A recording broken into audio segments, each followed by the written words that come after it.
Okay, so for this first segment of the OVO tutorial, I'm gonna be going over drums, drum programming, and different techniques to kind of get you that OVO sound.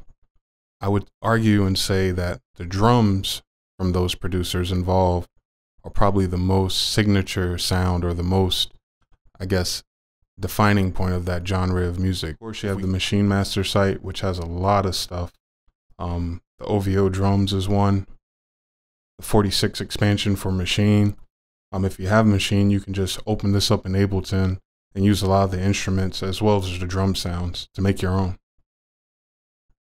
And the Oracle pack as well, this is one of Timbaland's sound designers, but a lot of his drums, especially the snares, kind of fit into this genre.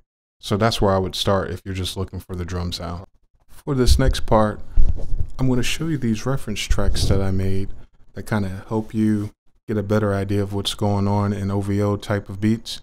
What I did was I referenced his latest album and made some loops out of some of the cool sounds, or I guess the instrumentals that had some of the cooler drum patterns in them.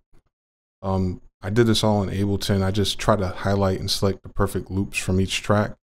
Then I isolated them, or right-click, consolidated them, named them their own file, including the BPM information. So when you're going through your loop library, it'll fit in. Well, Ableton will automatically stretch, but if you're going for authentic sound or you want to match it to an existing track, it's just cool to know the BPM for what you're listening to.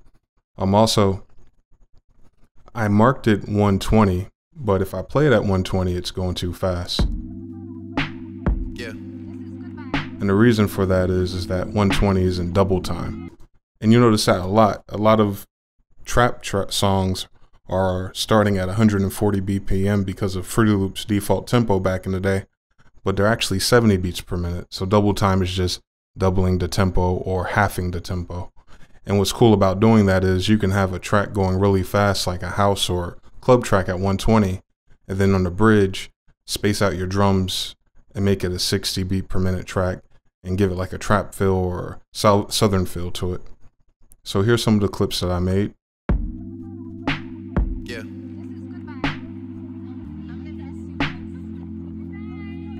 I get it.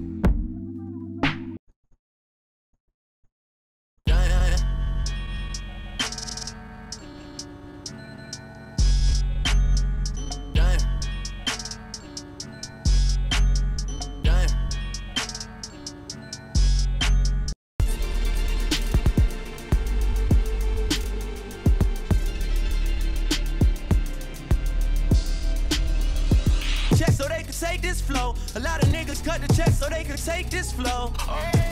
Check so they could take this flow.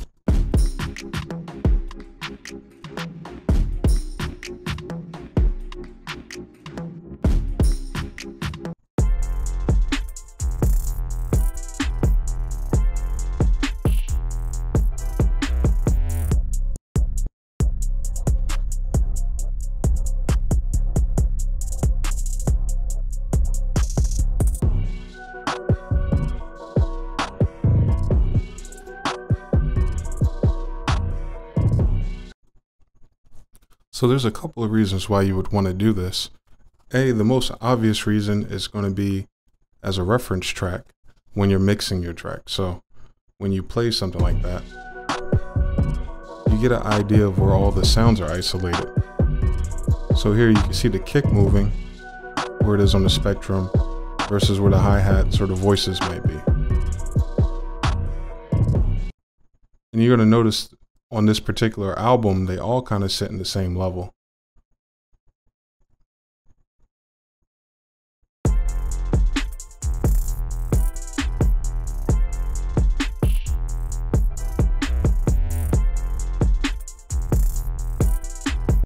You see the hi-hats never cross this threshold.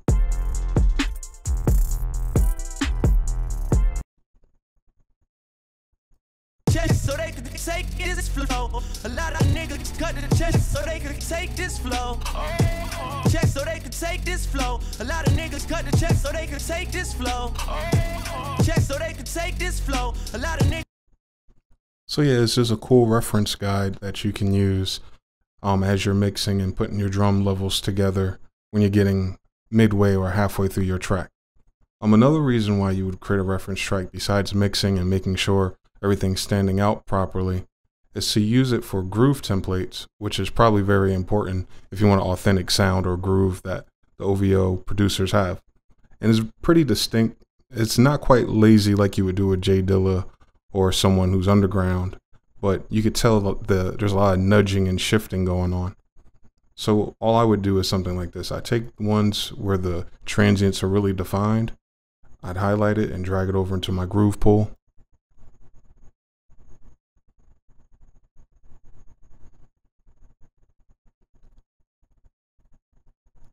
And what's cool about the groove pool, you can have as many as you want ready.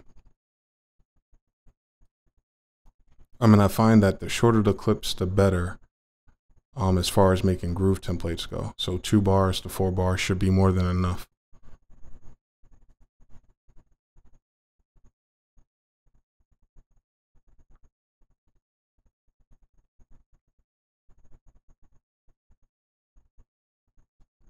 All right, so once you have all your references ready, once you stacked up your drum sounds like you want them, and you have everything you need to get going, next we're going to be setting up drum tracks and start programming our own patterns with them.